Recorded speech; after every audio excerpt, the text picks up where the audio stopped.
दोस्तों जरा सोचिए, आप किसी को अपनी जान से ज्यादा चाहते हैं, लेकिन वो आपको सिर्फ एक आम दोस्त समझता है।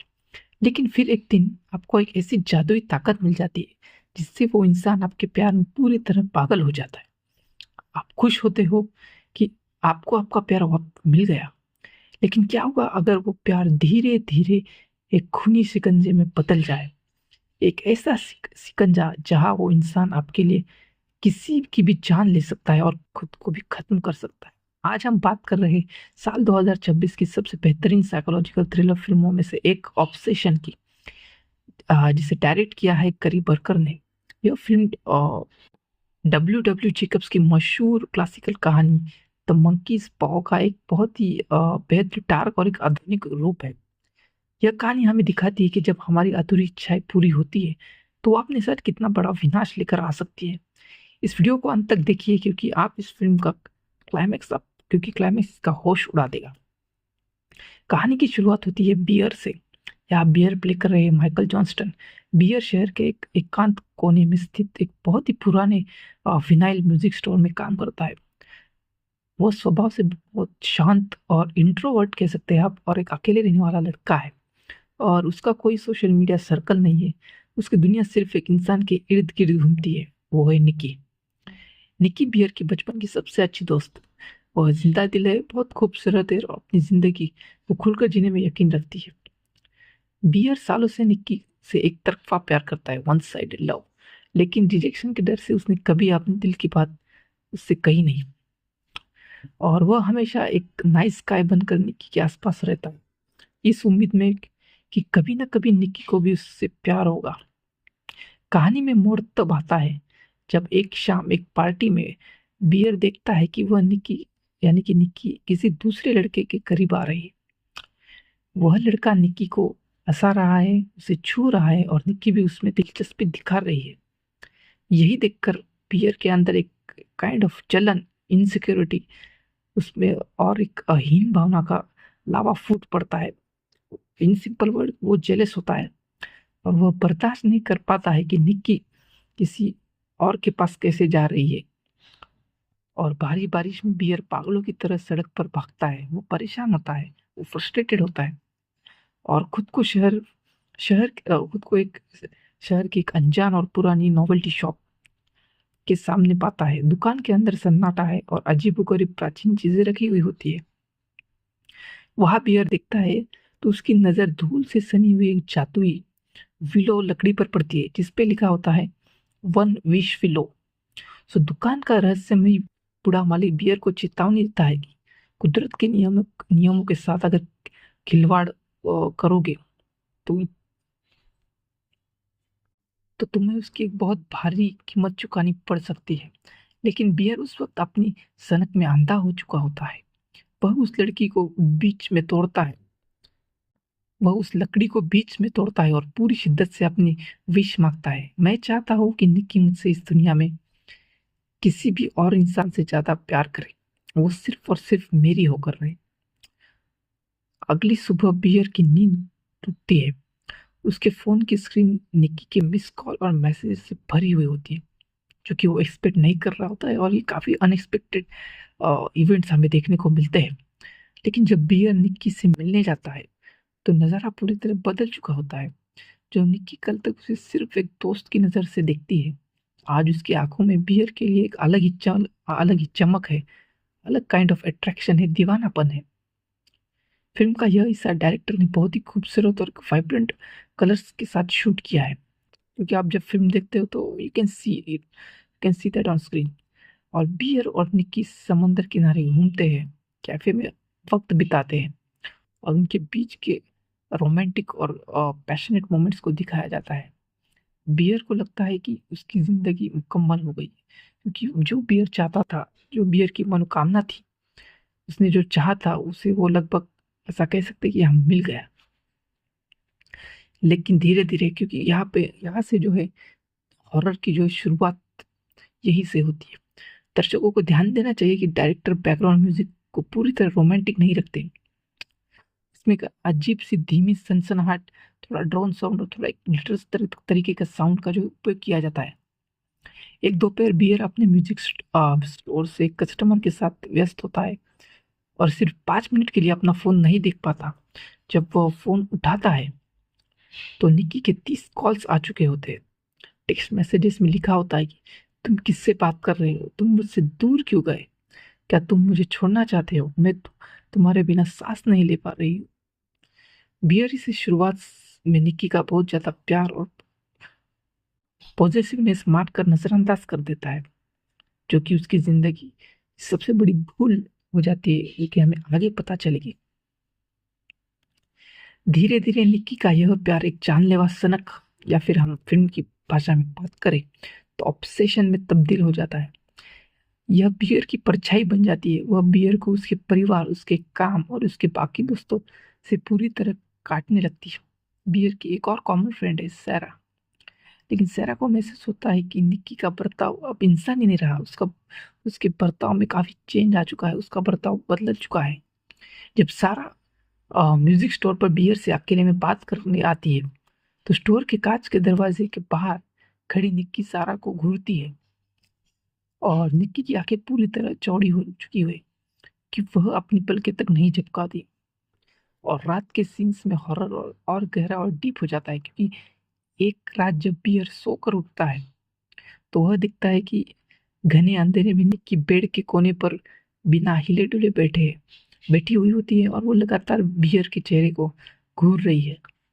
और उसके चेहरे पर कोई भाव नहीं है, बस एक स्थिर और डरावनी मुस्कान है, जो कि काफी अलग है और ये काफी अनएक्सपेक्टेड है। निक्की अब बियर की मर्जी के बिना उसकी जिंदगी के फैसले लेने लगती है। वह बियर के फोन से सेरा और दूसरे लोगों के नंबर ब्लॉक कर देती है। और जब बियर उसे समझाने की कोशिश करता है तो थोड़ा स्पेस मांगता है। ये तो निक्की हिंसक हो जाती है, वो वायलेंट हो जाती है, वह खुद को नुकसान पहुंचाने लगती है और गुस्से में अपने ही हाथ से शीशा तोड़ देती है। और खून बहने के बावजूद उसके चेहरे पर दर्द का कोई एहसास नहीं है, दर्द का कोई शिकंज नहीं है। वह बस एक मंत्र जपती रहती है कि मैं तुमसे दुनिया में सबसे ज्यादा प्यार करती हूँ बियर, मैं तुम्हारे लिए किसी को भी मार सकती हूँ। यह फिल्म का सबसे ज्यादा झंझोर देने वाला और झंझर के आपको एक काइंड ऑफ आइडिया देने वाला बहुत ही महत्वपूर्ण सीन है, क्योंकि एक दोपहर हम देखते हैं कि जब निक्की और बियर घर पर अकेले होते हैं तो अचानक निक्की का शरीर कांपने लगता है। ऐसा लगता है कि उसे जादुई विलो का सुपरनेचुरल साया कुछ सेकंड्स के लिए कमजोर पड़ गया और निक्की अचानक बियर के पैरों में गिर जाती है। निक्की की आंखों से बेतहाशा आंसू बह रहे होते हैं। उसकी आवाज में पुराना भोलापन और दर्द है। वो बियर का हाथ पकड़कर रोते हुए कहती है कि बियर, मेरे दिमाग के अंदर कोई और है। मैं जो बोल रही हूँ, मैं जो कर रही हूँ, वो मैं हूँ ही नहीं। कोई ताकत मुझे अंदर से कंट्रोल कर रही है। मैं अपने ही शरीर के अंदर कैदी बन चुकी हूँ। मेरी आत्मा तड़प रही है बियर, प्लीज मुझे इस नर्क से बचाओ। अगर तुम मुझसे प्यार करते हो, अगर तुम मुझे मेरा साथी समझते हो, अच्छे दोस्त समझते हो, तो मुझे मार डालो, लेकिन मुझे इस कैद से आजाद कर दो। मैं आजादी चाहती हूँ, मैं आजादी चाहती हूँ। यहाँ पर स्क्रिप्ट में हम देखते हैं कि बियर की मानसिकता को एक गहराई से डिकोड करिए। क्या अमूमन हॉरर फिल्मों में हीरो अपनी प्रेमिका को बचाने के लिए रो पड़ता है, लेकिन बियर ऐसा नहीं करता। यहीं पर फिल्म का असली सोशल मैसेज सामने आता है। बियर का ईगो, उसकी असुरक्षा और उसका डिप्रेसिव गुस्सा बाहर आता है। वह निकी को संभालने के बजाय पीछे हट जाता है और गुस्से में चिल्लाता है, क्या मेरे साथ रहना तुम्हारे लिए नर्क है? क्या मेरा प्यार तुम्हारे लिए एक सजा है? मैंने मैंने तुम्हें दुनिया में सबसे ज्यादा प्यार किया है और तुम इसे कैद कह रही हो। बियर यह मानने को तैयार ही नहीं है कि जो प्यार सामने वाले की मर्जी और एक फ्री विल, यानी कि कंसेंट और फ्री विल को कुचल कर जादू या जबरदस्ती से हासिल किया गया है, वो प्यार नहीं बल्कि एक मानसिक और आध्यात्मिक शोषण है। क्योंकि बियर का यह बर्ताव मॉडर्न जमाने में उन टॉक्सिक लवर्स को दर्शाता है, जो कि हम अमूमन आजकल देख रहे हैं इस जनरेशन में, क्योंकि सामने वाले की आज़ादी छीनकर उसे प्यार का नाम देते हैं। जैसे ही बियर यह कहता है, असली निकी की चेतना फिर से उस अंधेरे साए के नीचे डूब जाती है और वह फिर से एक रोबोटिक यूनिट प्रेमिका बन जाती है, जो कि पहले वो थी। फिल्म का आखिरी हिस्सा पूरी तरह से डार्क, हिंसक और एक थ्रिलिंग क्लाइमैक्स में बदल जाता है। और हम देखते हैं कि यहाँ पे सुपरनेचुरल ताकत जो है अब निक्की के दिमाग पर पूरी तरह से वो नष्ट कर चुके हैं, उन पर को पूरी तरीके से काबू पा लिया है। निकी अब एक ऐसे ही कठपुतली है जिसकी केवल एक ही मकसद है कि बियर को हमेशा के लिए अपने पास रखना, चाहे इसके लिए बियर को मारना ही क्यों ना पड़े। बियर को आखिरकार अपनी भयानक गलती का एहसास होता है। वह डरकर उस नॉवेल्टी शॉप की तरफ भागता है ताकि उस विलो लकड़ी को विलो लकड़ी की जो विष है उसको वापस वो ले सके। लेकिन जब वो वहां पहुंचता है तो दुकान की जगह सिर्फ एक खाली खंडर दीवार होती है। जादू को पलटने का कोई रास्ता नहीं बचा था। जब बियर घर लौटता है तो वह देखता है कि निक्की ने सैरा पर जानलेवा हमला कर दिया है, क्योंकि सैरा बियर को बचाने आई थी और घर की दीवारें खून से जमी हुई है, उनसे लथपथ है। और क्लाइमैक्स में हम देखते हैं कि बियर को अपनी जान बचाने के लिए और निकी को इस असहनीय मानसिक तड़प से हमेशा के लिए मुक्त करने के लिए बेहद खौफनाक और हिंसक कदम उठाना पड़ता है। वह रोते हुए चीखते हुए निकी पर काबू पाता है। फिल्म का आखिरी शॉट दर्शकों के रोंगटे खड़े कर देता है, including me and all the audience, क्योंकि हम देखते हैं कि कैमरा बिल्कुल शांत रहता है। बाहर सुबह का उजाला हो रहा है और बियर कैमरा में एक कानों में खून से लथपथ अकेला बैठा है। एक कोने में वो अकेला बैठा हुआ रहता है। उसके हाथों में वही टूटी हुई वन पीस विलो लकड़ी है।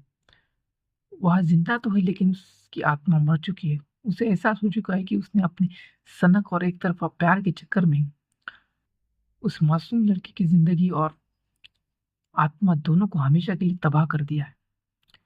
दोस्तों, ऑब्सेशन जो 2026 की मूवी है, एक बहुत ही गहरा सबक देती है एज अ ऑडियंस हमें कि किसी को भी जबरदस्ती पा लेना है और उसकी मर्जी के खिलाफ उससे अपना रिश्ता बांध लेना, प्यार करना, ये गलत है।